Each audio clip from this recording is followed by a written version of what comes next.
अपना क्वालिटी बढ़ा लीजिए अपने मोबाइल का, तो अपने आप आपको दिखना शुरू होगा। डेटा मत बचाइए ना। लिंक नहीं है आपके पास में?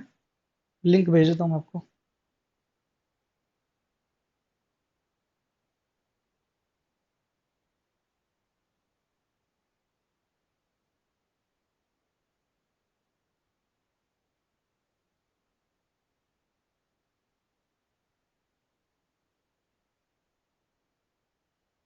चलिए, कोई बात नहीं। अब दिख रही है ठीक। चलिए, जो प्रश्न था वो ये था कि मध्य प्रदेश में कृषि की समस्याओं का समाधान क्या है। पहला हमने समस्या का समाधान दिया था सिंचाई की सुविधा। सिंचाई की सुविधा की उपलब्धता सरकार को करनी पड़ेगी, जिसमें बांधों का निर्माण जो है वो करना पड़ेगा। ठीक है। नेक्स्ट दूसरा जो आपको संस्थागत ऋण की उपलब्धता करानी सरकार को पड़ेगी। संस्थागत ऋण से मतलब ये है कि केसीसी के माध्यम से या दूसरी कोई सुविधाओं के माध्यम से किसानों को उस समय लोन प्रोवाइड किया जाए जब वो बुआई का और कटाई का समय होता है। किसानों को दो ही समय पे ऋण की आवश्यकता पड़ती है।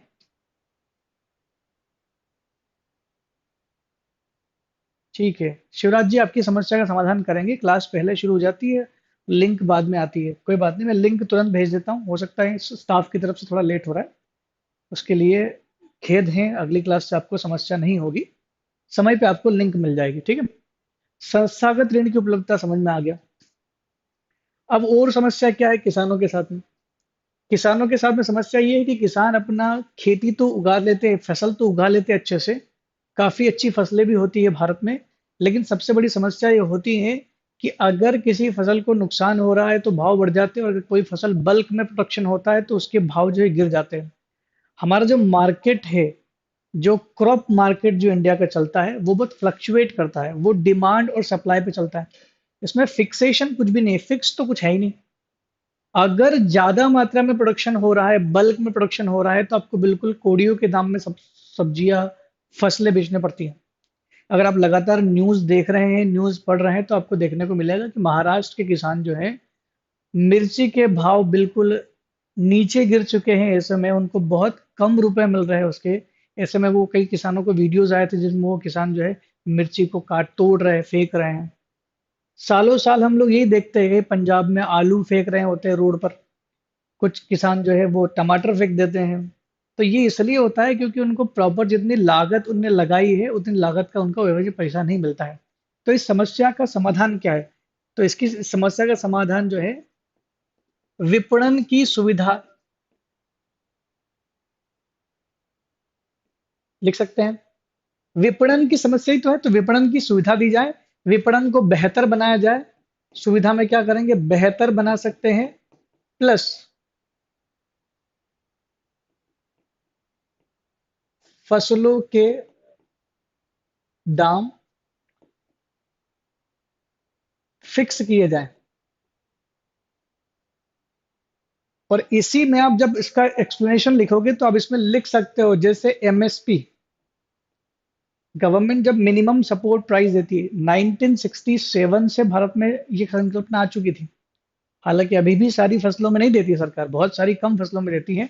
लेकिन जो मेन फसलें उन पर मिल रहा है एमएसपी, तो मिनिमम सपोर्ट प्राइस ये जो है इसको बता सकते हैं। साथ ही साथ मध्य प्रदेश की एक स्कीम जो पूरे भारत में काफी चर्चा में हुई थी, वो भी इसमें लिख सकते हैं आप। भावांतर भुगतान योजना, जो शिवराज सिंह चौहान साहब ने समझाई थी। उन्होंने बोला था कि हम लोग एमएसपी सेट कर दिया है, और अगर आपका माल मान लो 2,000 रुपये हमने एमएसपी फिक्स किया है गेहूं का, भावांतर भुगतान योजना एक लिख सकते हैं आप। भावांतर जैसी योजनाएं,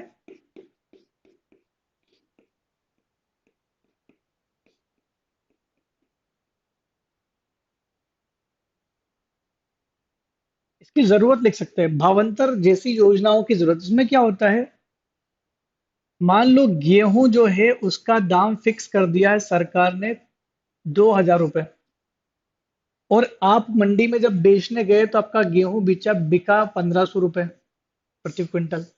तो जो अंतर है 500 रुपीज का, ये आपको गवर्नमेंट पे करेगी आपके खाते में। इसको बोलते हैं भावांतर भुगतान योजना। अब सरकार के ऊपर वो बर्डन नहीं, एमएसपी पे पहले बर्डन ये था कि जो एमएसपी सरकार सेट कर रही है उस प्राइस पे सरकार को आपसे खरीदना ही पड़ता था, क्योंकि सरकार ने एमएसपी फिक्स कर दिया। सरकार को इसमें घाटा होना शुरू हो गया था, क्योंकि हर चीज को एमएसपी पे खरीदेंगे तो वो ज्यादा दाम लग रहा था। सरकार ने सोचा कि क्यों ना हम लोग खाली भावांतर का जो भुगतान है, वो बीच का जो अंतर है वो ही पे कर दे, कम से कम जो घाटा है वो थोड़ा कम होगा, जो डेफिसिट है उनका वो कम होगा।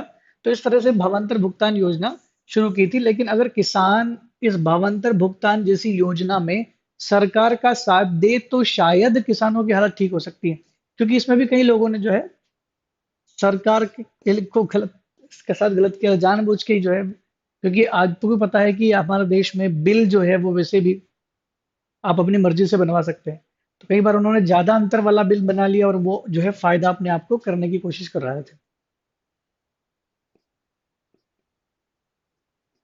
तकनीक का विकास,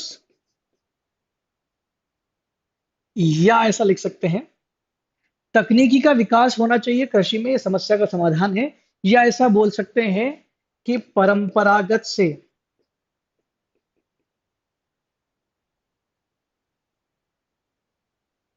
आधुनिक कृषि की ओर, आधुनिकीकरण किया जाए कृषि का। आधुनिकी मॉडर्नाइजेशन होना चाहिए। मॉडर्नाइजेशन ऑफ एग्रीकल्चर अगर होगा तो उसमें क्या क्या चीजें आएगी, आधुनिकीकरण होगा तो ऑब्वियसली बात है उसमें क्या क्या आएगा। उसमें आपके उर्वरक होंगे, उसमें आपके कीटनाशक होंगे,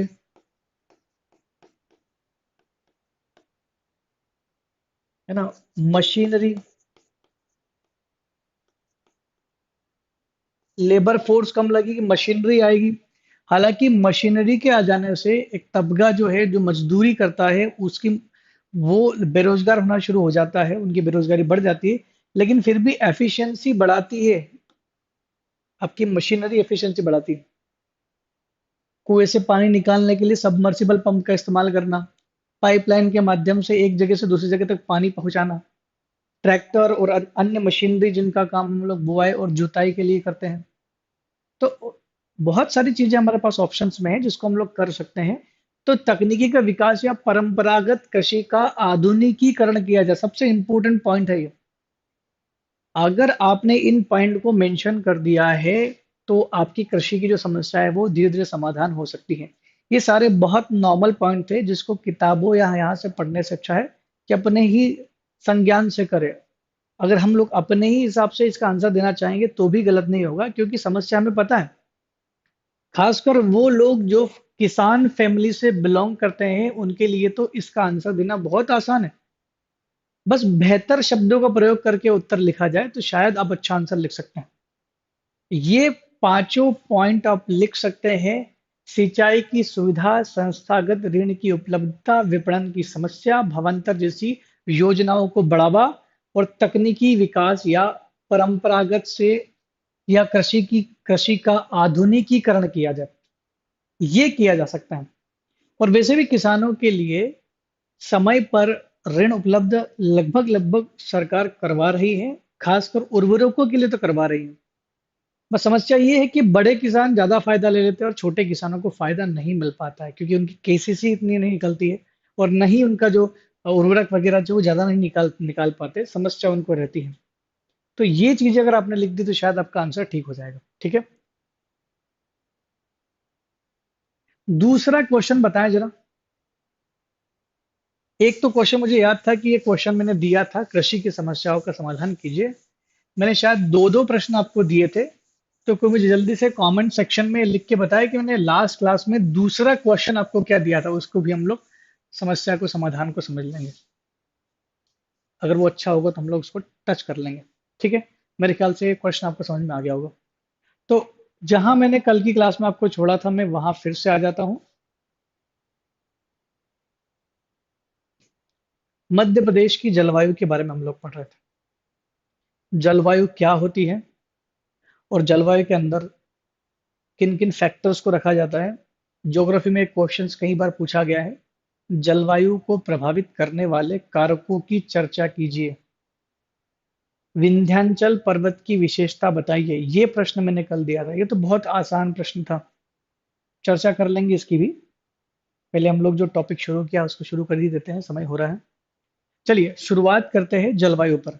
तो सबसे पहले हमें दो चीज जानने की जरूरत है। दो चीज यहां पर आपको मिलेगी। नंबर एक, जलवायु। और नंबर जो दूसरा है उसको मुझे समझने की जरूरत है,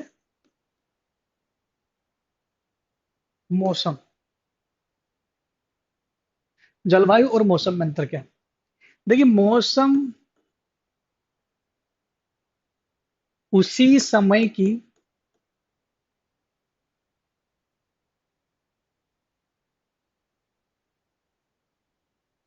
वायुमंडलीय दशा को कहते हैं।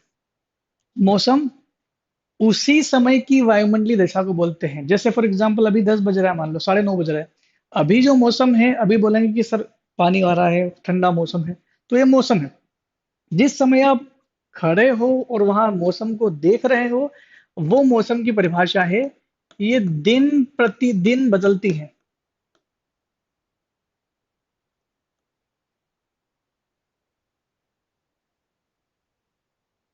दिन प्रतिदिन बदलती है।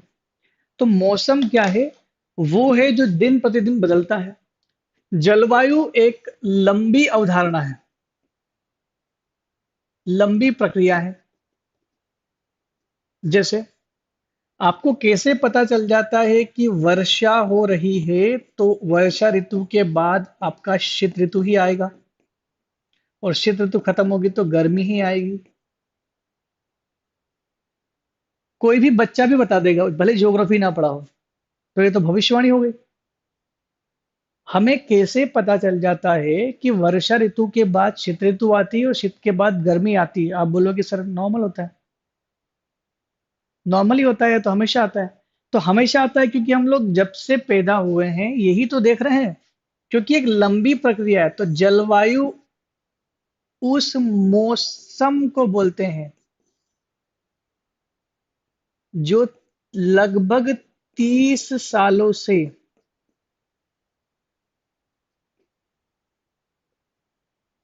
एक जैसा बदलता है। 30 सालों में, लगभग 30 सालों से जो वायुमंडलीय दशाएं लगातार किसी क्षेत्र में परिवर्तित हो रही है। जैसे जब से हम लोग पैदा हुए यही देख रहे हैं कि बारिश होगी, बारिश के बाद शीत ऋतु होगी, शीत के बाद गर्मी होगी। बारिश के अमाउंट में कमी आ सकती है, शीत में भी ऊपर नीचे हो सकता है पारा, ग्रीष्म में भी ऐसा होता है। ये थोड़ा थोड़ा बदलाव चलता है। तो वायुमंडलीय दशा, जो वायुमंडल, वो जलवायु उसको बोलते हैं। जलवायु वो लंबी प्रक्रिया है जिसका एक फिक्स्ड साल रखा गया है कि लगभग 30 सालों से, 30 सालों के अंतराल में या 30 सालों से चलने वाली वायुमंडलीय दशाओं को हम लोग क्या बोलते हैं? जलवायु बोलते हैं। ठीक है। जलवायु को लेकर के अगर आप ज्योग्राफी पढ़ेंगे, ज्योग्राफी में आपको अच्छे से वो चीज पढ़ा दी जाएगी। हम लोग खाली इतना सा अंतर ही इसमें समझ रहे हैं। क्योंकि जलवायु पढ़ेंगे तो वहां पर इंडियन ज्योग्राफी हो या वर्ल्ड ज्योग्राफी में वैसे ये पढ़ाया जाता है। वर्ल्ड ज्योग्राफी में भी जो फिजिकल ज्योग्राफी वाला पार्ट है उसमें पढ़ाया जाता है जलवायु। क्लाइमेटोलॉजी, क्लाइमेटोलॉजी के अंतर्गत आपको समझाया जाएगा। कोपेन जो थे, कोपेन का जलवायु सिद्धांत करके आता है, उसमें पूरे विश्व की जलवायु के बारे में बताया गया। हम लोग तो खाली मध्य प्रदेश के बारे में ही समझ रहे हैं। तो हमको इतना समझना है। तो जलवायु वे दशाएं हैं, वे वायुमंडलीय दशाएं हैं जो 30 सालों से एक जैसी, एक सीक्वेंस में बदल रही है, उसको हम लोग जलवायु बोलते हैं। तो जलवायु तो ये हो गई। और प्रतिदिन चेंज होने वाले को हम लोग बोलते हैं मौसम। तो दोनों चीजों में मेरे ख्याल से आपको अंतर समझ में आ गया होगा। ठीक है। दोबारा से चलते हैं वहीं पर जहां पर मैंने आपको छोड़ा था।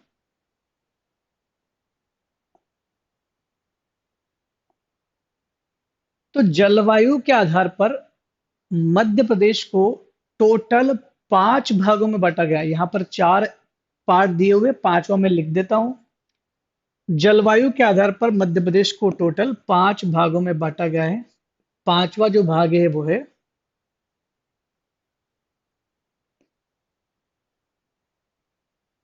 बघेलखंड, पठारी, भाग। तो वो 5 भाग कौन-कौन से हैं? पहला जो आपका जलवायु क्षेत्र है उसको हम लोग बोलते हैं उत्तर का मैदान।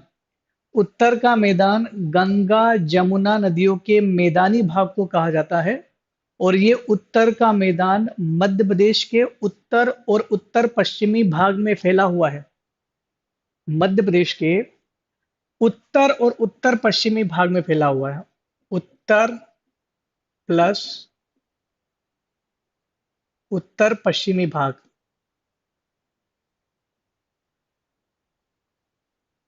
मध्य प्रदेश में फैला हुआ है। उत्तर और उत्तर पश्चिमी मध्य प्रदेश में फैला हुआ है ये। और इसके अंतर्गत आपका आता है मध्य भारत का पठार,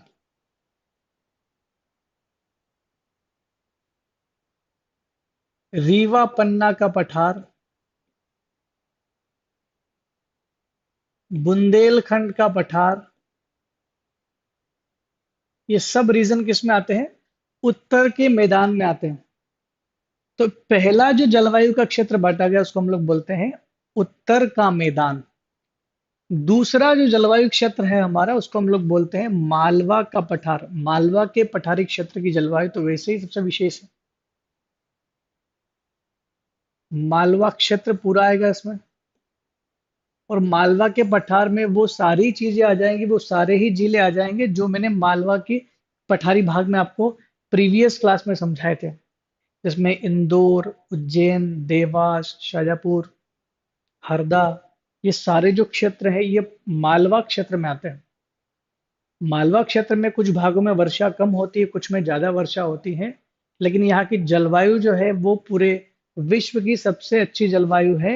ये चीन के एक व्यक्ति जो भारत आए थे, फाहियान, उन्होंने बोला था कि विश्व की सबसे अच्छी सुखद जलवायु जो है, सौहार्दपूर्ण प्लेजरस प्लेजरस जो क्लाइमेट है वो दुनिया में मालवा प्लेटो की है। और मालवा में जो जलवायु पाई जाती है उसको हम लोग बोलते हैं समशीतोष्ण जलवायु या सम जलवायु। यानी जहां पर न तो ज्यादा ठंड गिरती हो और न ही ज्यादा गर्मी गिरती हो, नॉर्मल से भी कम, साधारण से भी कम जहां गिरे उसको बोलते हैं सम जलवायु, जहां पर दोनों इक्वल हो, बड़ा कोई ना हो। तो बड़ी अच्छी लगती है। तीसरा जो भाग बांटा गया है वो है विंध्य का पहाड़ी क्षेत्र। विंध्याचल का पहाड़ी क्षेत्र जो है वो आपका तीसरा जलवायु क्षेत्र है। और विंध्यन का पहाड़ी क्षेत्र यानी विंध्याचल पर्वत रीजन जो है उससे सटे हुए जितने भी जिले आएंगे, जो भी क्षेत्र आता है पूरा पूरा, उन सभी क्षेत्रों में विंध्य का पहाड़ी क्षेत्र वाला क्लाइमेट पाया जाता है। इसमें भी हम लोग समझेंगे कि क्या क्या होता है, सर्दी कैसे होती। देखिए, बारिश का इससे कोई संबंध नहीं है। जलवायु का संबंध केवल ऋतुओं से है, जिसमें हम लोग शीत ऋतु, ग्रीष्म ऋतु, वसंत और शरद ऋतु पढ़ते हैं। वैसे हम ये पढ़ लेते हैं कि भारत में ऋतुएं या मध्य प्रदेश में ऋतुओं की बात करते हैं हम लोग, तो हम लोग 3 ऋतु पढ़ते हैं: ग्रीष्म ऋतु, शीत ऋतु और वर्षा ऋतु। लेकिन देखिए, ऋतुएं जो होती हैं, ऋतु को अगर आप पढ़ेंगे, छठी क्लास की एनसीईआरटी में भी लिखा हुआ है ये चीज। इसमें 4 चीजें मेंशन की गई है। बरसात तो ऋतु के अंदर एक होने वाली प्रक्रिया है, ऋतु के अंदर होता है। गर्मी की ऋतु होती है, ग्रीष्म ऋतु होती है, शरद ऋतु होती है, शरद ऋतु में ही आपकी बारिश हो जाएगी। शरद ऋतु और ग्रीष्म ऋतु के बीच में बारिश होती है। तीसरा आता है आपका शीत ऋतु और लास्ट आता है आपका बसंत ऋतु। तो ये पतझड़, सावन, बसंत, बहार, ये 4 ऋतुएं दी गई है। ये ऋतुएं होती हैं वर्ल्ड वाइड के हिसाब से। क्योंकि अगर वाकई में वर्षा ऋतु होती तो सब जगह बराबर बराबर पड़ती। और दुनिया के ऐसे कई क्षेत्र हैं जहां पर वर्षा होती ही नहीं, बाकी दूसरी ऋतुएं तो होती हैं। लेकिन चूंकि मध्य प्रदेश में ये तीनों चीजें अच्छे से होती है, इस वजह से बोलते हैं कि मध्य प्रदेश में 3 ऋतुएं हैं मोटे तौर पर: ग्रीष्म ऋतु, शीत ऋतु और वर्षा ऋतु। नेक्स्ट है आपका नर्मदा घाटी का क्षेत्र। नर्मदा घाटी वाला क्षेत्र वह क्षेत्र है जिसमें जबलपुर आता है, कटनी आता है, जिसमें अमरकंटक रीजन आता है, जिसमें होशंगाबाद रीजन आता है, बुरहानपुर आता है। ये पूरा नर्मदा सोन घाटी वाला जो रीजन है, इस क्षेत्र की जो जलवायु है उसको हम लोग बोलेंगे नर्मदा घाटीय क्षेत्र की जलवायु। ये चौथी जलवायु होगी। और पांचवी मैंने लिख दी थी बघेलखंड पठारी भाग की जलवायु। अब देखिए किताबों में कुछ अलग मिल सकता है, कई बार किताबों में चार तरह की दी हुई है, जैसा कि यहाँ पर भी चार मेंशन किया गया था, हालांकि बाद में पांच कर दी गई है, इसको भी चार लिखा गया है, कहीं पर पांच लिखा गया है। किताबें में कुछ लिखते हैं कि न तो वो विंध्य पहाड़ियों का क्षेत्र मेंशन करते हैं और न ही बघेलखंड की पहाड़ियों का। हाँ सॉरी, कटनी नहीं आता, बिल्कुल सही बोल रहे हैं आप, कटनी थोड़ा ऊपर रह जाता है। विंध्य पर्वत का पठारी क्षेत्र भी मेंशन नहीं होता है उनमें, और न ही बघेलखंड क्षेत्र मेंशन करते हैं। इसकी जगह वो सतपुड़ा पहाड़ी क्षेत्र लिख देते हैं, किताब में ये भी लिखा होगा सतपुड़ा का क्षेत्र की जलवायु। लेकिन हम लोग पांच प्रकार की जलवायु को यहाँ पर पढ़ेंगे, ये पांचों प्रकार की, धीरे धीरे देखते हैं इनमें से कौन सी जलवायु में क्या खासियत है। अगर आप मैप में देखोगे कौन कौन सा रीजन आएगा, तो ये रीजन आपको दिख रहे हैं, वो चार रीजन जो अभी मेंशन किए, और पांचवा रीजन जो बघेलखंड का जो रीजन है वो इस तरफ आता है, उसको हम लोग लिख लेंगे। ठीक है। अगर आप येलो कलर में देख पा रहे हैं तो उत्तर का मैदान जहां पर महाद्वीपीय प्रकार की जलवायु पाई जाती है, उत्तर का मैदान जहां पर महाद्वीपीय प्रकार की जलवायु पाई जाती है, काफी बड़ा क्षेत्र है ये, क्योंकि उत्तर का मैदान पूरा उत्तर प्रदेश में गंगा जमुना का मैदान फैला हुआ है, उसका एक पार्ट है महाद्वीपीय प्रकार की जलवायु। और महाद्वीपीय प्रकार की जलवायु की विशेषता यह होती है कि वहां पर ज्यादा गर्मी गिरती है और ज्यादा ठंड गिरती है, क्योंकि महाद्वीपीय प्रकार की जलवायु समुद्र से दूर होने की वजह से ये होता है। ठीक है। अभी ये तीनों प्रकार की जलवायु कराने के बाद में मैं एक प्रश्न का आंसर भी आपके सामने बताऊंगा कि जलवायु को प्रभावित करने वाले कारकों की चर्चा कीजिए। The factors affecting climate of India या क्लाइमेट ऑफ मध्य प्रदेश।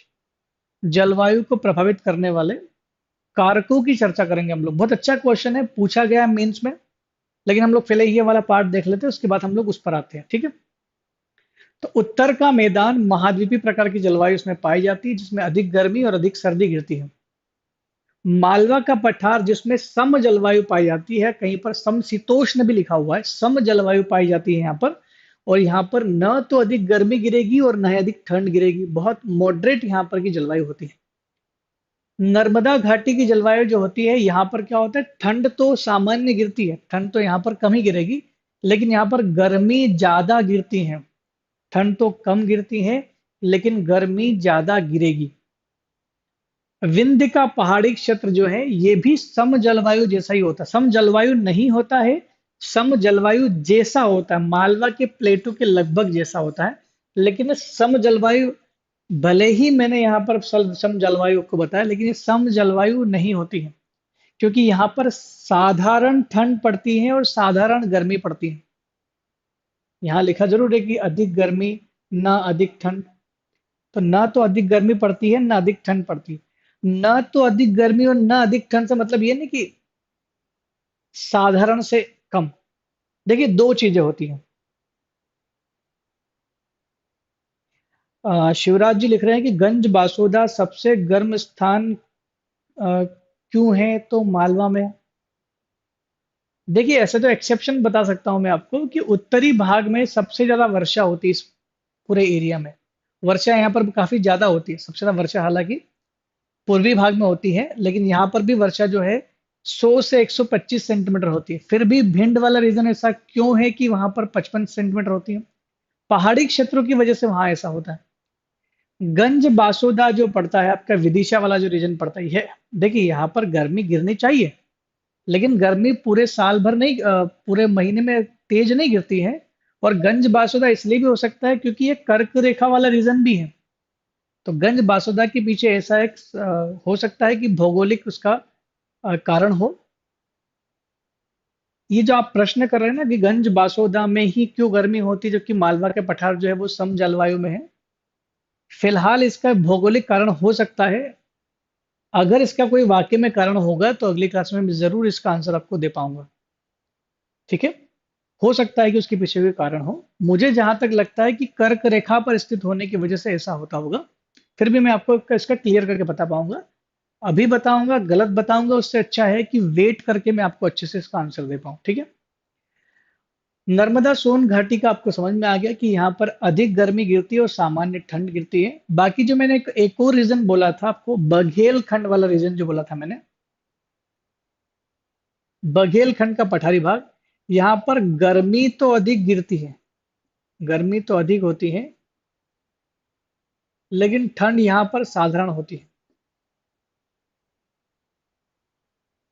अब यही से आप लगा सकते हो अंदाजा कि भारत मध्य प्रदेश में सबसे ज्यादा ठंड किस क्षेत्र में गिरती है। मध्य प्रदेश में सबसे ज्यादा ठंड जो गिरती है वो आपके उत्तरी भाग में गिरेगी, क्योंकि अधिक सर्दी और अधिक गर्मी होती है। उत्तरी भाग ही सबसे गर्म होगा और उत्तरी भाग ही सबसे ठंडा होगा। लेकिन जब आप उत्तर देखते हो तो आपको समझ में आएगा कि मध्य प्रदेश का सबसे गर्म जो हिस्सा है, सबसे ज्यादा गर्मी जो पड़ती है, वो उत्तर और उत्तरी पश्चिमी भाग में पड़ती है। उत्तर और उत्तर पश्चिम भाग में पड़ती है। तो उत्तर और उत्तर पश्चिम भाग जो है वो आपका सबसे गर्म होता है, क्योंकि ये जो है थार के मरुस्थल से सबसे नजदीक वाला हिस्सा है, प्लस कर्क रेखा के ऊपर है। ठीक है, आगे बढ़ते हैं। अब थ्योरेटिकल पोर्शन आप लिख सकते हैं, आपको अगर लिखना है तो। मध्य प्रदेश की जलवायु जो है, देखिए, मध्य प्रदेश की जलवायु को उष्ण कटिबंधीय जलवायु कहा जाता है। क्यों कहा जाता है, इसको हम लोग समझेंगे। क्योंकि मध्य प्रदेश पड़ता है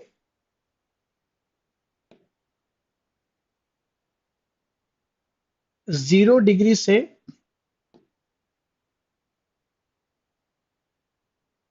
30 डिग्री, 0 डिग्री से 30 डिग्री, 0 डिग्री से 30 डिग्री दोनों गोलार्ध के मध्य, मेरे ख्याल से ये ग्रीन वाला आपको दिखने का होगा। ठीक है,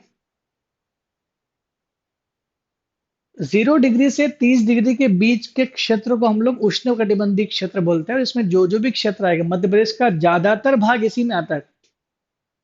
0 से 30, ज्यादातर क्या, पूरा मध्य प्रदेश 0 से 30 डिग्री के बीच में आ जाता है। मध्य प्रदेश जो है 0 से 30 डिग्री के बीच में पड़ता है, इस वजह से इसकी जो जलवायु है उसको हम लोग बोलते हैं उष्ण कटिबंधीय प्रकार की जलवायु।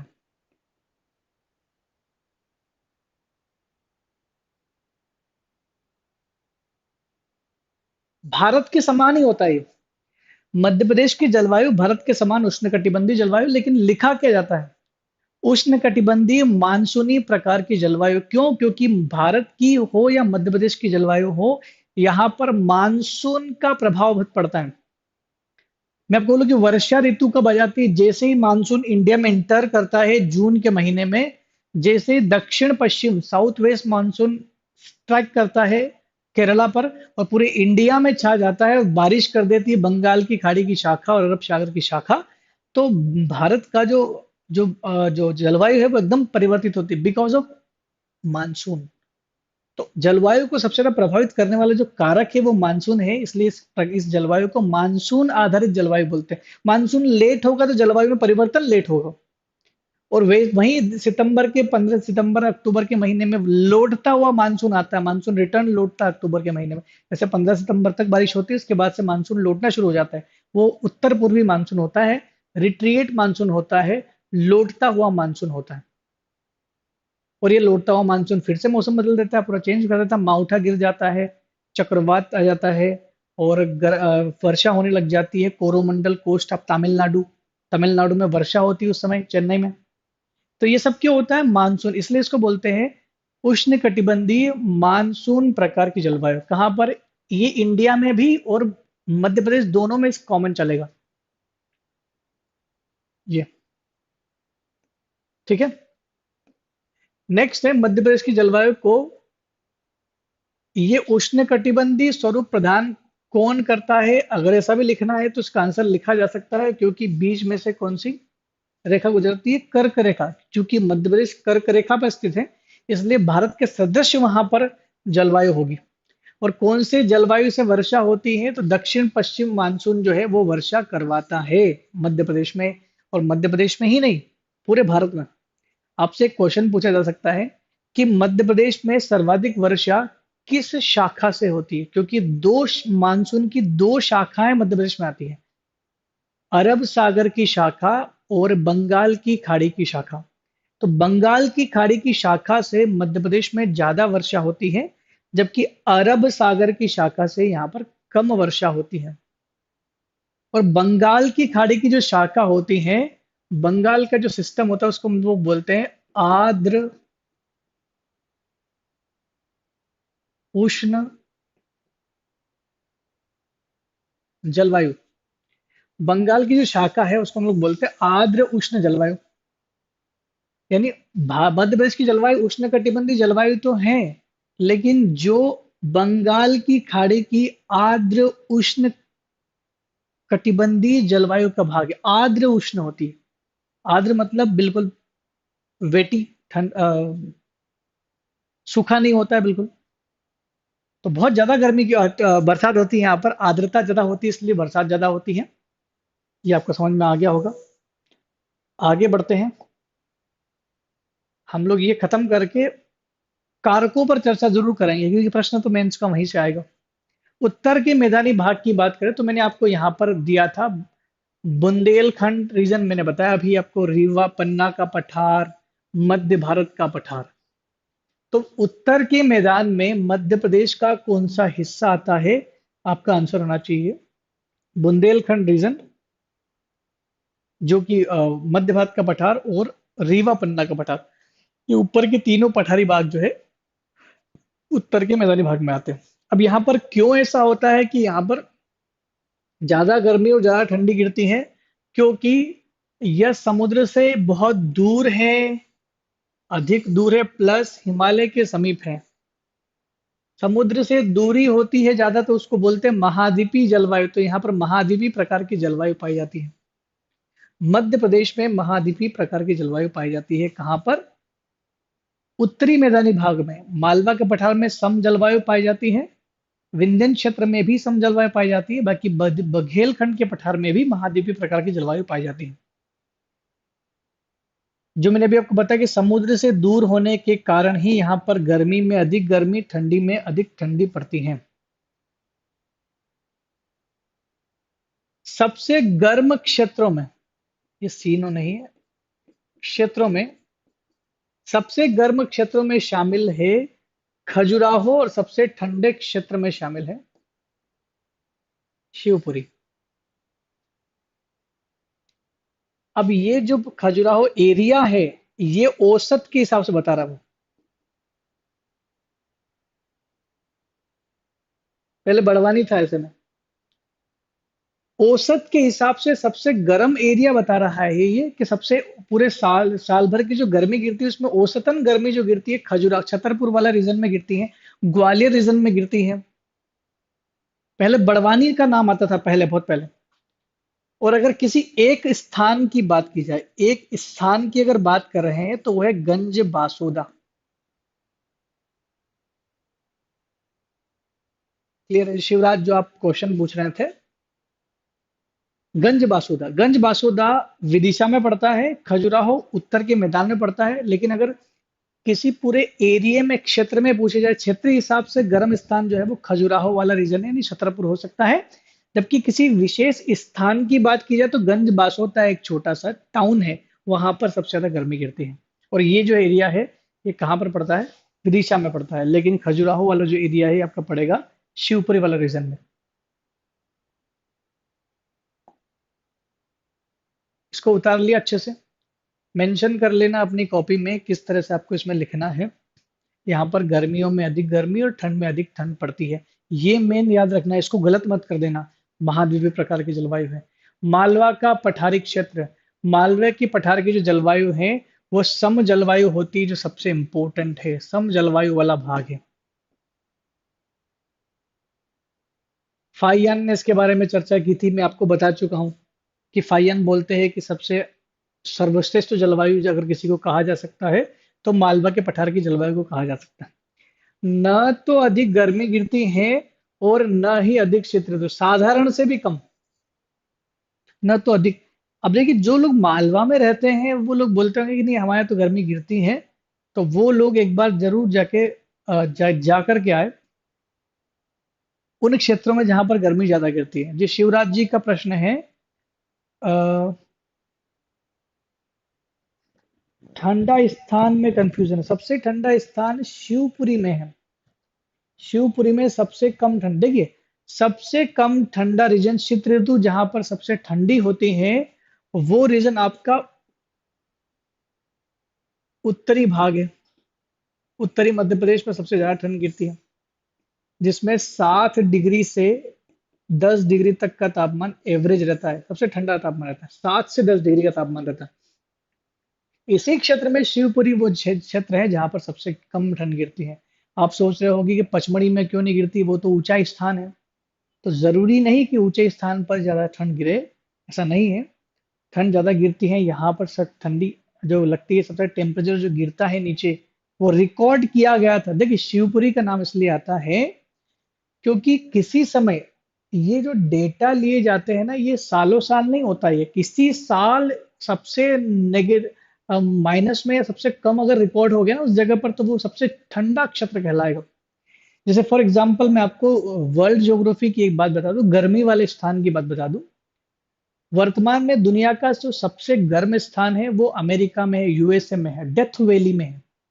मृतकों की घाटी को बोलते हैं, जहाँ का लगभग 57.5 डिग्री के आसपास वहां का टेम्परेचर नोट किया गया। 56.5 या 57, 56.5 या 57.5, ऐसा कुछ वहां का रिकॉर्ड है।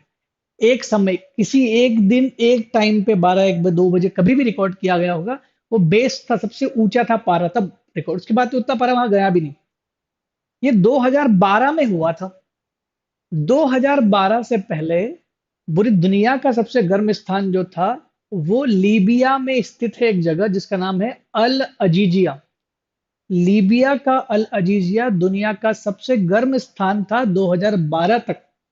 2012 से पहले कभी रिकॉर्ड किया गया था, बहुत सालों पहले, तो अल अजीजिया का रिकॉर्ड निकला था 58 डिग्री सेंटीग्रेड।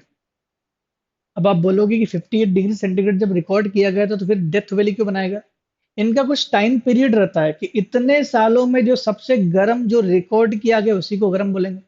तो 2012 में ये डेटा बदला गया था, और अल अजीजिया का जो रिकॉर्ड उतना ऊपर नहीं जा पाया, इसलिए ये जो नाम दे दिया गया, किसको दे दिया गया? अब हम लोग पढ़ते हैं इसको सबसे गर्म स्थान में डेथ वैली। वैसे ही एशिया की अगर बात की जाए, तो एशिया का सबसे गर्म स्थान पहले हुआ करता था पाकिस्तान के थार डेजर्ट में, जेको का बाद। अब पाकिस्तान, जेको कब्बा बाद पाकिस्तान पहले सबसे गर्म हुआ करता था। लेकिन जब डेटा चेंज हुए, नया रिकॉर्ड जब वापस से कैलकुलेट किया गया, तब नया जो कैलकुलेशन समझ में आया कि सबसे ज्यादा गर्म जो स्थान है नए डेटा के अकॉर्डिंग, वो इजराइल देश के अंतर्गत एक जगह पड़ती है, तीरथ जवी करके। तो ये तो डेटा चेंज होती है, एक दिन किसी दिन रिकॉर्ड किया गया, इसी वजह से आपको कंफ्यूजन हो रहा है कि ठंडा स्थान कैसे है। तो घबराइए नहीं इसको।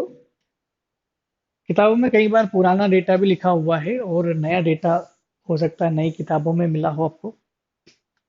सबसे अधिक वर्षा अरब सागर के मानसून से होती, देखिए पूरे मध्य प्रदेश में सबसे ज्यादा वर्षा जो होती है वो बंगाल की खाड़ी के मानसून से होती है।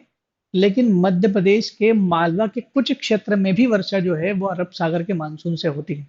तो यहाँ पर जो वर्षा हो रही होती है वो अरब सागर के मानसून से होती है। अरेबियन ओशियन का जो मानसून आता है उससे वर्षा होती है, क्योंकि अरब सागर की शाखा सीधे घुसती है गुजरात के थ्रू, नर्मदा नदी के आगे घुस जाती है।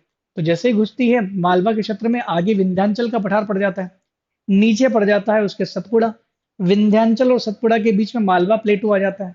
तो दोनों ही तरफ से ये अब देखिए अरब सागर की शाखा कैसे, मैं बता देता हूँ जरा सा आपको इसमें।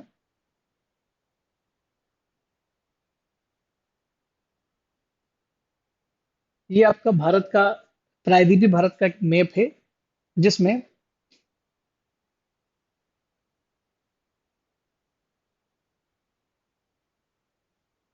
अ, ठीक है मैं बताऊंगा, घबराइए नहीं। अरब सागर की बात करें,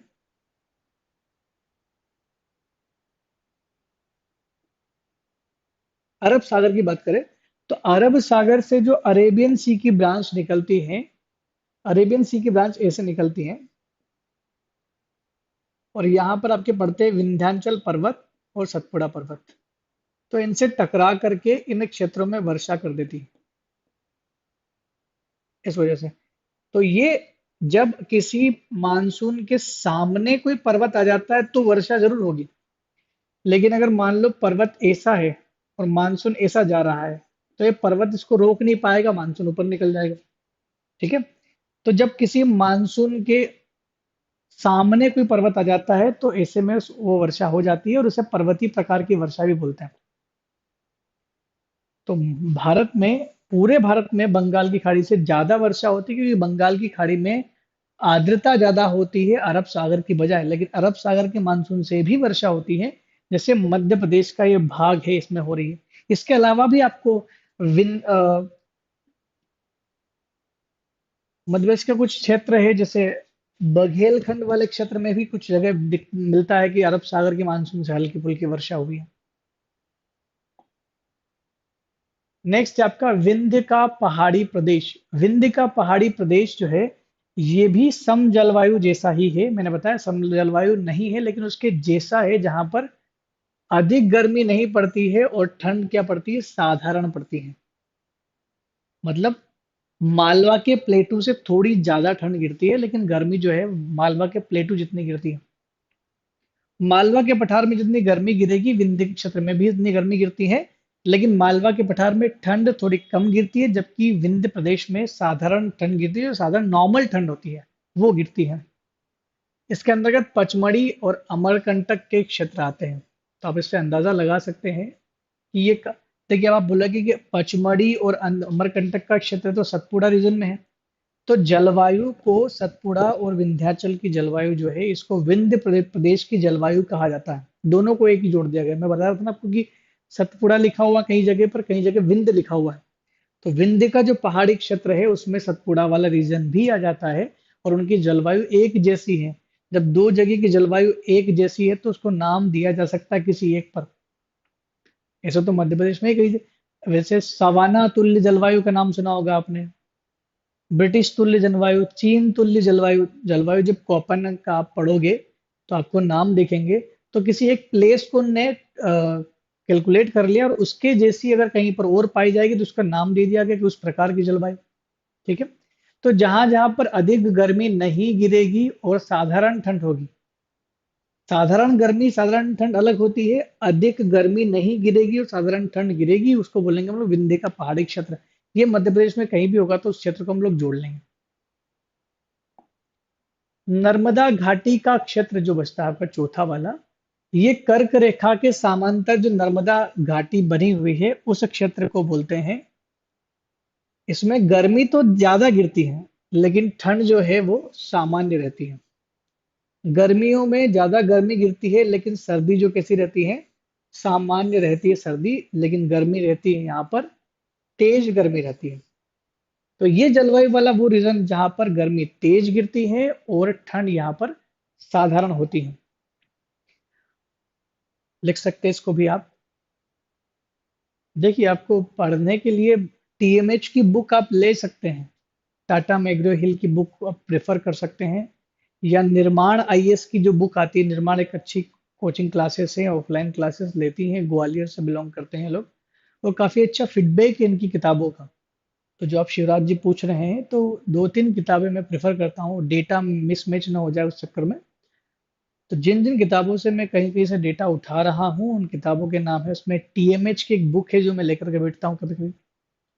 उसके अलावा मुकेश माहेश्वरी की एक बुक एमपीजीके के लिए आती, काफी डाटा उसमें भी है, हालांकि उसमें भी कुछ डाटा इधर उधर हो जाता है। और एक निर्माण आईएएस की बुक आती है। और सबसे आखिरी में जो मैं बुक प्रेफर करता हूँ, जो सबसे ज्यादा डेटा को कंफर्म करने के लिए, हालांकि उसके पास डेटा ज्यादा नहीं है, हिंदी ग्रंथ अकादमी की एक बुक आती है। तो तीन चार बुकों का एक कलेक्शन है, लाइब्रेरी से कहीं से भी मिल जाती है बुकें। सारी बुकें मैंने खरीदी नहीं है, रेंट पर ली है।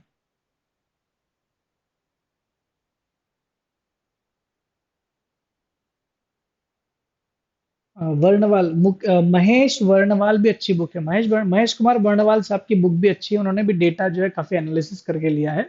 उसको भी ले सकते हैं आप। देखिए, बहुत सारी बुकों की तो पीडीएफ फॉर्म में आपको इंटरनेट से मिल जाएगी। कोई एक बुक आप हार्ड कॉपी में ले लीजिए, बाकी सब इंटरनेट से ले लीजिए ना। आपको रेटिफाई करने में आसानी होगी। ठीक है।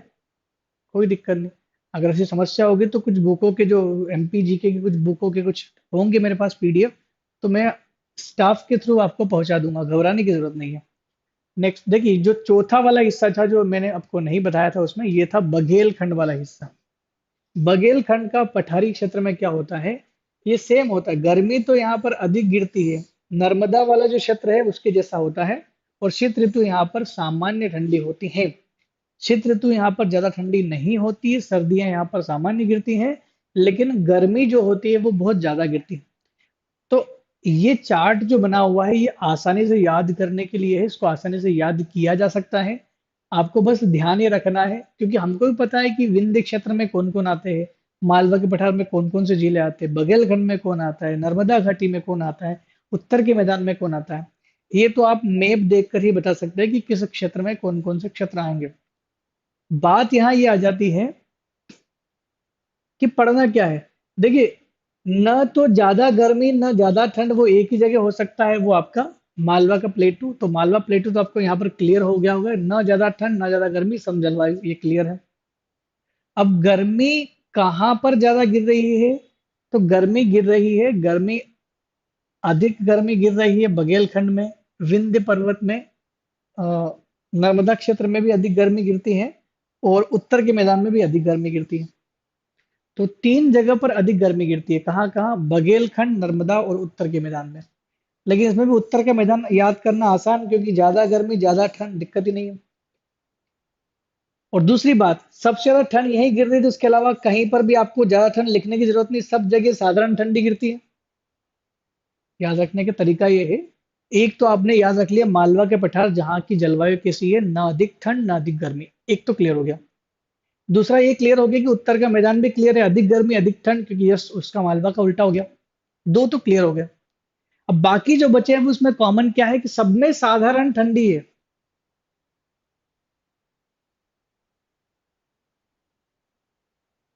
बाकी सब में क्या है, साधारण ठंडी है, क्योंकि सबसे तेज ठंडी तो एक ही जगह गिर रही, बाकी सब में साधारण ठंडी है। तो ठंडी को तो आपको तेज करना ही नहीं किसी में।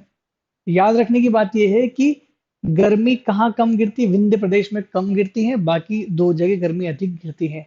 बस गर्मी का थोड़ा सा कॉन्सेप्ट याद रखना, क्योंकि कंफ्यूज हो जाता है कि कहाँ कितनी क्या है। तो थोड़ा सा एक आइडिया मैं दे रहा हूं जिससे आप याद रख सकते हैं कि कहाँ पर गर्मी ज्यादा गिर रही है और कहाँ पर ठंड ज्यादा गिर रही है। मेरे ख्याल से ये प्रदेश आप समझ गए होंगे। सीधा सीधा क्वेश्चन आता है कि मध्य प्रदेश में सबसे ज्यादा गर्मी किस क्षेत्र में गिरती है। तो मध्य प्रदेश में सबसे ज्यादा गर्मी गिरती है उत्तर और उत्तर पश्चिमी क्षेत्र में। दूसरा प्रश्न बनता है कि मध्य प्रदेश में सबसे ज्यादा ठंड कहाँ पर गिरती है, तो वो भी आपका उत्तरी मध्य प्रदेश मिलता है, जहां पर शिवपुरी सबसे कम टेम्परेचर वहां पर मिलता है। ठीक है। सबसे ज्यादा वर्षा कहाँ होती है, वर्षा सबसे ज्यादा पूर्वी भाग में होती है। तो तीनों ऋतुओं का एक चीज तो ध्यान रखना है कि सबसे ज्यादा कहाँ होती है, ठंड सबसे ज्यादा कहाँ होती है, गर्मी कहाँ होती है, और वर्षा किस क्षेत्र में होती है। ठीक है। अब हम लोग पढ़ लेते हैं वो क्वेश्चन जिसकी मैं बात कर रहा था, कि जलवायु को प्रभावित करने वाले कारकों की चर्चा करें। तुरंत क्वेश्चन लिख के आंसर भी हाथों हाथ लिखना शुरू करें, बहुत इंपॉर्टेंट चीज है ये।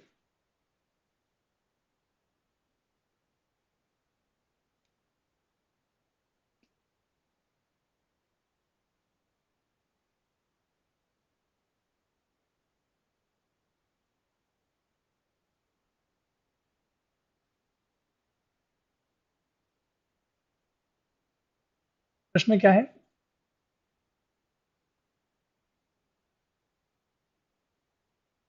जलवायु को प्रभावित करने वाले कारक,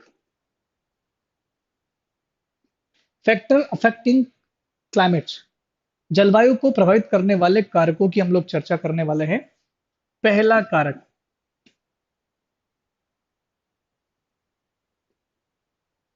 मानसून। दो तरह के मानसून होते हैं भारत में, ये दोनों मानसून का नाम लिख दोगे आप तो आपको समझ में आ जाएगा कि मध्य प्रदेश को मानसून को प्रभावित करने वाले कारक में आपको ये समझ में आ जाएगा कि कौन कौन से कारक यहाँ पर हैं।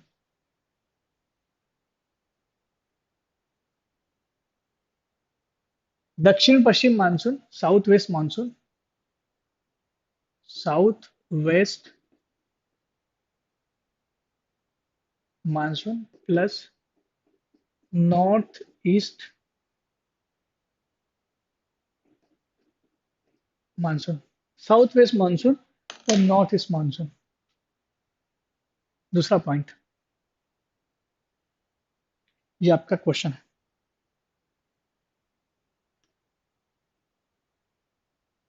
हम लोग उत्तर लिख रहे हैं अभी।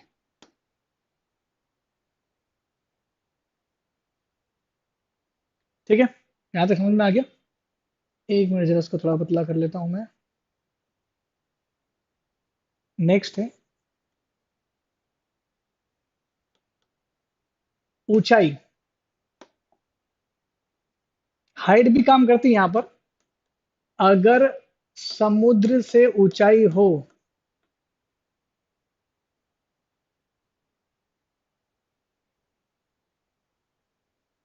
ऊंचाई बढ़ती है तो जो आपका क्लाइमेट है वो परिवर्तित होता है।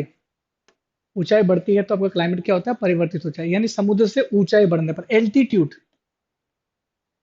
समुद्र से दूरी,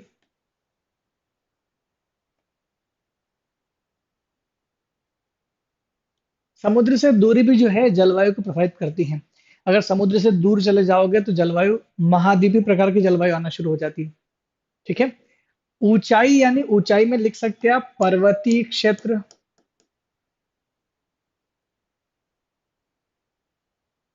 पर्वतीय क्षेत्र। यानी जब ऊंचाई की बात करें तो वहां पर हम लोग पर्वतीय क्षेत्रों का जिक्र कर सकते हैं कि भारत में पठारी और पर्वतीय भाग है जहां की जलवायु अलग अलग होती है। मैं अगर आपको कॉन्सेप्ट बता दूं कि ऊपर जाने पर, धरती से ऊपर जाने पर टेम्परेचर नीचे गिरता है, ऊंचाई बढ़ने पर टेम्परेचर नीचे गिरता है। Temperature is directly proportional to height, inversely proportional to height.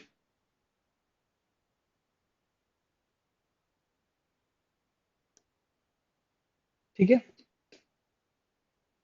Height बढ़ेगी तो टेम्परेचर कम होगा, हाइट कम होगी तो टेम्परेचर बढ़ेगा। ठीक है। तो जैसे ही हम लोग हिमालय के रीजन पर जाते हैं, यहाँ का टेम्परेचर नीचे का और यहाँ का टेम्परेचर में, दोनों में अंतर होता है। कैसे, कितना अंतर होता है, ये आपको वायुमंडल में पढ़ने को मिलेगा।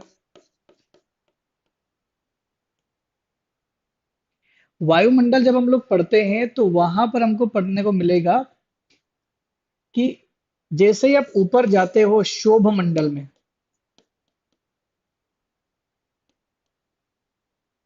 165 मीटर ऊंचे चले जाओ तो आपका 1 डिग्री सेंटीग्रेड तापमान जो है वो कम हो जाता है। इसका मतलब तापमान का संबंध वायु जलवायु से तो है। तो तापमान बढ़ेगा तो जलवायु गर्म होगी, तापमान घटेगा तो जलवायु ठंडी होगी। सीधी सी बात है। और तापमान घटने बढ़ने के पीछे मानसून का हो सकता है, ऊंचाई का हो सकता है, समुद्र से दूरी हो सकती है। एक प्रभाव होता है जिसको हम लोग बोलते हैं El Nino. El Nino plus लानीना। El Nino और लानीनो प्रभाव, ये भी जलवायु को प्रभावित करता है। क्योंकि भारत में वर्षा ज्यादा होगी कि नहीं होगी, प्रभावित होगी कि नहीं होगी, डिपेंड करता है कि ये आया कि नहीं आया। भारत में बारिश की जो कितना बारिश होगी, औसत से ज्यादा होगी कि कम होगी, ये देखा जाएगी। तो इस साल एलनीनो आया कि नहीं आया, ये देखना जरूरी होता है। ये एलनीनो और लानीनो क्या है, वैसे तो फिजिकल ज्योग्राफी का पार्ट है। मैं इसका थोड़ा सा ये बता देता हूँ कि इसमें होता क्या है। ये घटना दक्षिणी अमेरिका की घटना है। दक्षिण अमेरिका के तट पर एक देश है जिसका नाम है पेरू। पेरू के तट पर नॉर्मली ठंडी जलधाराएं बहती हैं, ठंडी वहां पर समुद्री लहरें बहती हैं। लेकिन 4 सालों में एक बार वहां की कंडीशन चेंज होती है। और प्रत्येक 4 साल के बाद, कभी कभी ये 3 साल भी हो जाता है, लेकिन एक एक सीक्वेंस मिला है 4 साल का। तो 4 सालों के अंतराल में वहां पर ठंडी जलधाराएं, जिसको हम लोग हम्बोल्ट जलधाराएं कहते हैं, वो हट जाती है और वहां पर गर्म जलधाराएं आना शुरू हो जाती है, जिससे बारिश का पूरा सिस्टम चेंज हो जाता है। इससे भारत इंडोनेशिया और ऑस्ट्रेलिया में होने वाली बारिश में काफी ज्यादा फर्क पड़ता है। इंडोनेशिया और ऑस्ट्रेलिया में तो सूखा पड़ जाता है और भारत में बारिश औसत से कम होती है जब एलनीनो आता है। इसी को बोलते हैं एलनीनो। बेबी क्राइस्ट का नाम भी दिया गया है इसको। समय मिलेगा तो हम लोग एलनीनो को अच्छे से पढ़ेंगे, क्योंकि ज्योग्राफी का बहुत जगह यहाँ पर काम पड़ जाता है हम लोगों को, क्योंकि हम लोग ज्योग्राफी ही पढ़ रहे हैं। तो एलनीनो और लानिनो प्रभाव भी किस तरह से जलवायु को प्रभावित करता है। तापमान लिख सकते हैं। तापमान अगर नहीं लिखोगे तो आप ये लिख सकते हैं अक्षांशीय स्थिति।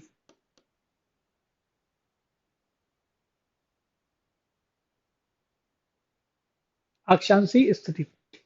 अगर आप तापमान नहीं लिखते हो तो आप लिखोगे अक्षांशीय स्थिति।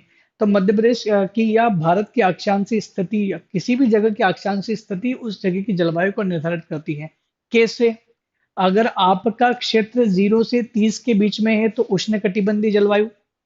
अगर आपका क्षेत्र 30 से 60 के बीच में है तो शीतोष्ण कटिबंधीय जलवायु। और अगर आपका क्षेत्र 60 से 90 के बीच में पड़ता है तो ध्रुवीय प्रकार की जलवायु वहां पर आपको मिलेगी। तो ये जलवायु को प्रभावित करने वाले कारक में तापमान यानी अक्षांश स्थिति हो सकती है। तापमान का सीधा सीधा संबंध अक्षांश से ही है। अगर आप 30 डिग्री के बीच में हो तो तापमान ज्यादा होगा, ऊपर हो तो कम होगा, क्योंकि सूर्य की सीधी किरणें नहीं पड़ती वहां पर ऊपर। 30 डिग्री के ऊपर इंक्लाइन रेडिएशन गिरती है वहां पर, तिरछी किरणें गिरती, जिस वजह से वहां का तापमान क्या हो जाता है, कम ज्यादा होता रहता है। मेरे ख्याल से यहाँ आप समझ रहे होंगे। तो कुछ पॉइंट 5 पॉइंट मैंने लिखे हुए हैं। ऊंचाई, मानसून, समुद्र से दूरी, एलनीनो और लानिनो का प्रभाव, तापमान यानी अक्षांशीय स्थिति। यहाँ पर देशांतरी स्थिति का ज्यादा इंपॉर्टेंस नहीं है, अक्षांशीय स्थिति का है। तो अगर इन 5 पॉइंट को आपने एक्सप्लेन कर दिया तो आपका आंसर ठीक हो जाएगा कि जलवायु को प्रभावित करने वाले कारक कौन से हैं। हो सकता है कि आपको किताबों में इसके अलावा और भी पॉइंट मिले, लेकिन ये वो पॉइंट है जो सबसे इंपॉर्टेंट है। एक बार और बताइए, किस चीज को बताना है? एलनीनो को बताना है, लानिनो को बताना है?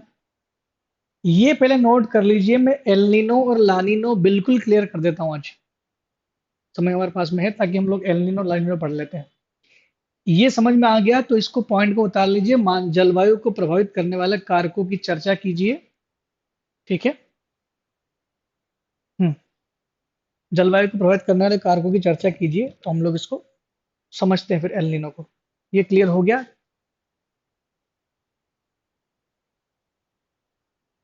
ये से जब पॉइंट लिखते हैं तो उसको अगर नोट करने में देर होती हो तो आप लोग क्या कर सकते हैं, इसका स्क्रीनशॉट ले सकते हैं, काम आएगा आपको।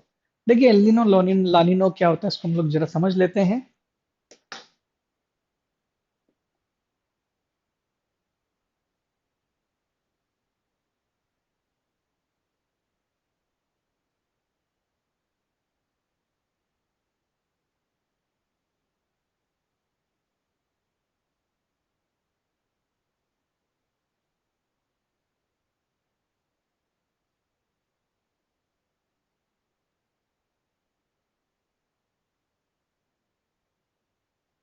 लगभग मैप ऐसा लगता होगा।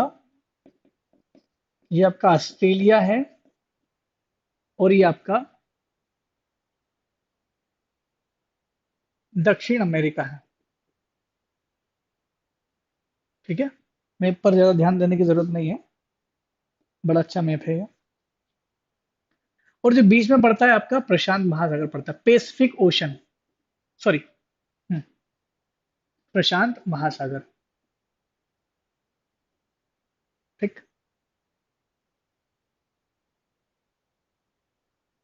यहाँ पर जाती है 0 डिग्री रेखा, विषुवत रेखा।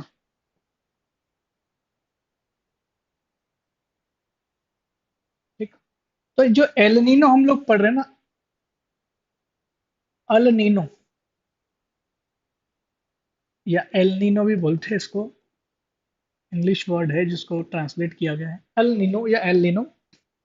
होता क्या है, यहाँ पर एक देश है जिसका नाम है पेरू।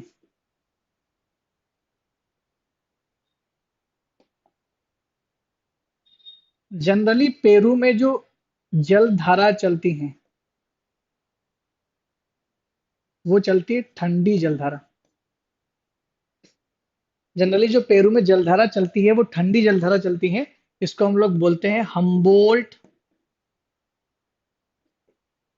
जलधारा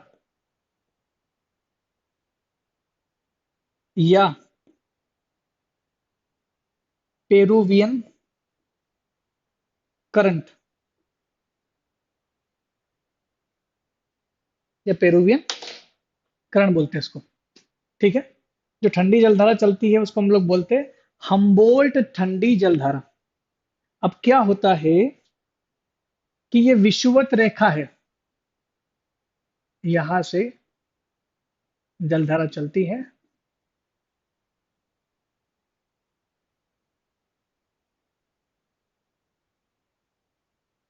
यहां जाती है। ये वाली जलधारा है गर्म।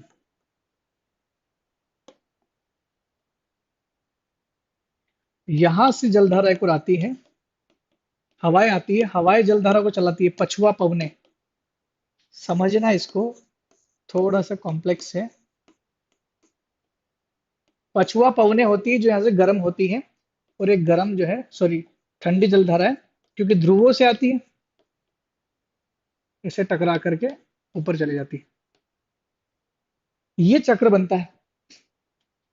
इधर से गर्म आ रही है क्योंकि विषुवत रेखा पर गर्मी ज्यादा होती है, तो यहाँ पर जो हवाएं चलेगी, उनसे जो धाराएं चलेगी समुद्र की, वो गर्म ही चलेगी। ये आगे ऑस्ट्रेलिया से टकरा के नीचे आया, तो ये ऑस्ट्रेलिया की गर्म जलधाराएं हैं। ये विषुवत रेखी गर्म जलधाराएं हैं, ये ऑस्ट्रेलियन गर्म जलधाराएं हैं, जबकि यहाँ पर अंटार्कटिका पड़ता है नीचे। अंटार्कटिका के ऊपर उत्तर में चलने वाली जो पछुआ पवनें होती हैं, इसको पश्चिमी पछुआ प्रवाह बोलते हैं। और ये ठंडी होती है, ये आगे टकरा करके, किससे टकरा करके, दक्षिण अमेरिका से टकरा करके ये ऊपर जाना शुरू कर देती है। दक्षिण अमेरिका से टकरा करके ऊपर जाती है, और ऊपर जा करके ये कैसी होती है, ये ठंडी होती है, मिल जाती है। इसको बोलते हैं हम लोग, ये चक्र बनता है। अब क्या होता है, देखिए बारिश कहाँ होगी इस समय, जहां गर्म जल धाराएं हैं, यहां जब गर्म जल धाराएं हैं, तो गर्म जल धारा जहां होगी वहां पर हवाएं ऊपर उठेगी। हवाएं गर्म होकर के धीरे धीरे धीरे धीरे ऊपर उठती हैं, और ऊपर उठ के वहां पर क्या होता है, बादल बनते हैं, संघनन की प्रक्रिया होती है और बारिश होगी।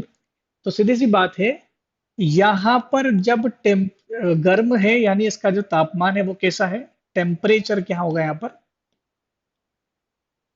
हाई होगा। इसको समझना, अब यहां से बारिश कैसे होगी। ये गर्म है, ये ठंडा, ये क्लियर दिख रहा है आपको। अब देखिए, जब तापमान बढ़ता है, टेम्परेचर बढ़ता है, तो प्रेशर जो होता है वो क्या होता है, कम होता है। यानी तापमान बढ़ता है तो दाब जो होता है वो घटता है, क्योंकि temperature is inversely proportional to pressure. ये वायुमंडल के रिस्पेक्ट में होता है। तापमान बढ़ेगा तो प्रेशर क्या होगा, कम होगा। क्योंकि जब टेम्परेचर बढ़ता है तो हवाएं गर्म होकर ऊपर उठती है, ऊपर उठती है तो नीचे का टेम्परेचर प्रेशर खत्म कर देती है, प्रेशर हवा ही बनाती है। गर्म है, तापमान बढ़ रहा है, तो प्रेशर क्या होगा, यहाँ पर लो प्रेशर होगा, कम दाब होगा। और यहाँ पर ठंडी, इसका मतलब प्रेशर क्या होगा, हाई प्रेशर होगा। यहाँ पर लो प्रेशर, यहाँ पर हाई प्रेशर। हवाओं की हमेशा एक क्वालिटी होती है कि हवाएं हमेशा हाई प्रेशर से लो प्रेशर की ओर चलती हैं।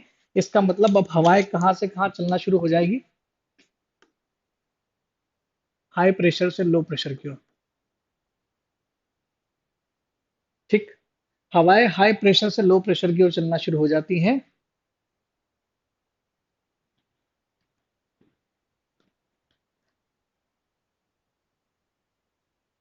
आ, 0 डिग्री के ऊपर नीचे चलने भी दर धारा हमेशा गर्म ही होती है। बिल्कुल गर्म रहती है, लेकिन प्रभाव थोड़ा कम हो जाता है। यहाँ जितनी गर्म होगी उतनी नहीं होगी, लेकिन कंपैरेटिवली और क्षेत्रों की गर्म होती है, इस वजह से, है ना। ये समझ में आ गया कि यहाँ हाई प्रेशर बना, यहाँ लो प्रेशर बना। जब हाई प्रेशर यहाँ है, लो प्रेशर यहाँ है, तो हवाएं हाई प्रेशर से लो प्रेशर की हो जाती है। उसका एक एग्जांपल दे सकता हूं मैं, घर के में आपका गैस सिलेंडर रखा होता है, उसमें प्रेशराइज्ड गैस होती है, एलपीजी, उसमें हाई प्रेशर होता है। आपके कमरे में लो प्रेशर होता है। जैसे आप उसको पुश करते हो, हवा बाहर, यानी गैस बाहर निकलती है, इसका मतलब हाई प्रेशर से लो प्रेशर की ओर हवाएं चलती है। तो क्या होगा, यहाँ हवा यहाँ गर्म होगी, हवा ऊपर उठी, ऊपर उठने के बाद यहाँ पर बादलों का निर्माण हो जाता है और बारिश होना शुरू हो जाती है। ऑस्ट्रेलिया में बारिश होती है, नॉर्मल डेज में होता है। और यही कारण है कि पेरू के तट पर तो बारिश नहीं हो रही, और यहीं पर आपको मिल जाएगा चिली का अटाकामा डेजर्ट, मरुस्थल है, इसका मतलब बारिश नहीं है यहाँ पर। ये नॉर्मली हो रहा है क्योंकि हम्बोल्ट धारा कैसी है, ठंडी जलधारा। लेकिन जिस वर्ष एल्निनो आता है और दाब पेटियां खिसकती हैं, समझना इसको, तो पूरा सिस्टम यहाँ का बदल जाता है। कैसे बदलता है मैं समझाता हूँ अभी।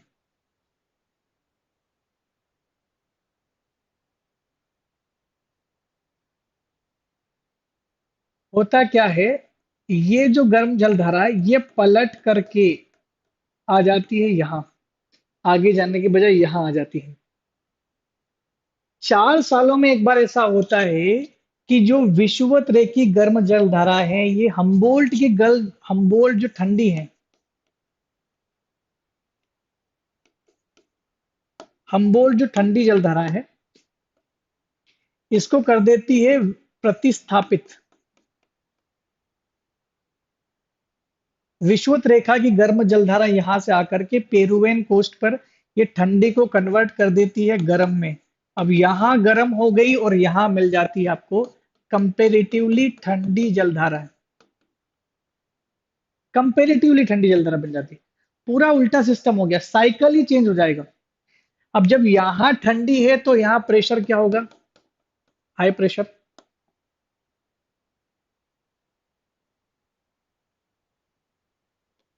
हाई प्रेशर, और यहां पर प्रेशर क्या होगा, लो प्रेशर हो जाएगा, ये दिख नहीं रहा है। अब हवाएं यहां से चलना शुरू कर देती है, ठीक है। जब हवाएं ऑस्ट्रेलिया से साउथ अमेरिका की ओर चलती है तो यहाँ ऊपर उठ करके बादल बनाएगी और वर्षा अब होगी पेरुवियन कोस्ट पर। ऑस्ट्रेलिया में वर्षा नहीं हो रही, ऑस्ट्रेलिया में सूखा पड़ रहा है, ऑस्ट्रेलिया के ऊपर इंडोनेशिया, इंडोनेशिया की इधर भारत है, यहाँ पर भारत भी आगे। तो भारत में भी वर्षा यहाँ पर कम होगी, ऑस्ट्रेलिया में तो सूखा पड़ेगा, और इंडोनेशिया में भयंकर अकाल सूखा पड़ सकता है। और ये होता है कि हम्बोल्ट धारा की वजह से। इस घटना को बोलते हैं एल नीनो प्रभाव, ठीक है। तो एल नीनो प्रभाव ऐसा कुछ है, जल्दी समझ में नहीं आएगा, थोड़ा समझने की जरूरत है इसको। वाकर साइकिल भी इसमें है, ये जो वाकर साइकिल है,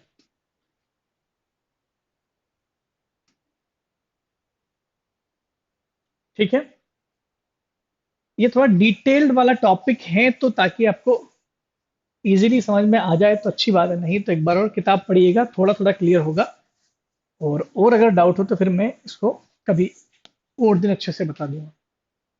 तो ये एलनीनो एक ऐसी प्रभाव है जिसकी वजह से जलवायु प्रभावित होती है। तो हमने जो कारकों की चर्चा की, वहां पर जलवायु को प्रभावित करने वाले कारकों की हम लोग बात कर रहे थे, ठीक है।